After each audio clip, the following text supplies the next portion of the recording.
una realtà importante, quella della coltivazione del tabacco in Veneto. Il centro e il fulcro è nella provincia di Verona. Noi siamo l'azienda agricola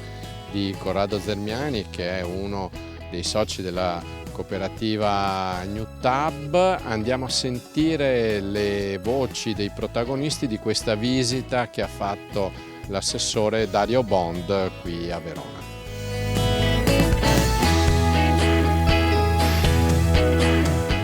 È stata una visita aspettata da tanto tempo, perché comunque l'assessore ci aveva promesso che sarebbe venuto a visitare un'azienda di tabacco, si è reso conto di cosa vuol dire un'azienda produttrice di tabacco qui a Verona e quindi siamo molto felici di averla avuto qui presso l'azienda di Corrado Zermiani, e ha potuto vedere le varie fasi, naturalmente la prima fase iniziale che è quella del trapianto e quindi le piantine in semenzaio, e quindi siamo orgogliosi di averlo avuto qui questa mattina. Sì, abbiamo avuto, come tu sai bene, la firma del memorandum d'intesa a Napoli 2 settimane fa, seguirà un altro memorandum d'intesa a breve, pensiamo già il 5 di giugno, e presso l'azienda del nostro socio, il mister Nevio Scala, abbiamo invitato anche l'assessore Bond, quindi in questo memorandum dovrebbe esserci la firma tra Delta Fina, che è naturalmente il trasformatore principale e principe in Italia, e BAT, sempre per i prossimi 3 anni. Quindi abbiamo chiuso con questo quella filiera del tabacco integrata che per tanto tempo era stato il nostro sogno.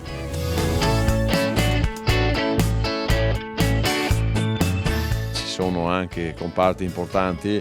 con grandissime professionalità, con problemi di logistica, con problemi anche fitosanitari, che hanno bisogno, che devono avere l'attenzione della Regione del Veneto, in questo caso dell'assessore all'agricoltura. Il comparto del tabacco è un comparto importante, 3.500 ettari, molti di più una volta, erano circa 12.000, però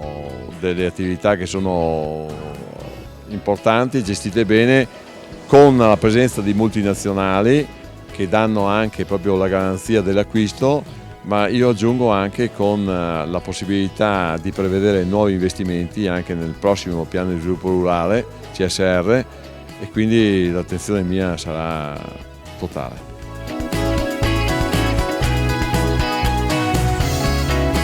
Siamo stati molto soddisfatti di questo incontro con l'assessore Bond, è stato qua in azienda, abbiamo visitato i nostri semenzai dove produciamo le piantine che sono in fase di crescita,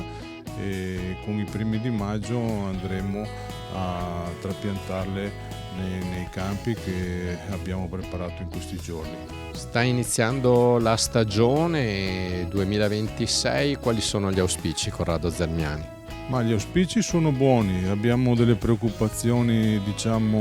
sui costi delle materie prime, dei concimi, noi usiamo tantissima energia elettrica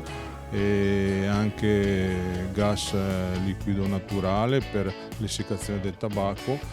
Speriamo che nei prossimi mesi questi problemi della guerra, del blocco del canale si risolvano e che i prezzi possano tornare quelli che erano fino a 2 o 3 mesi fa. Anche il prezzo del gasolio incide tantissimo perché per le lavorazioni agromeccaniche, e quindi sia anche per l'irrigazione usiamo una gran parte il gasolio per alimentare le motopompe per la fertirrigazione, e speriamo che torni con i prezzi che c'erano all'inizio dell'anno, insomma.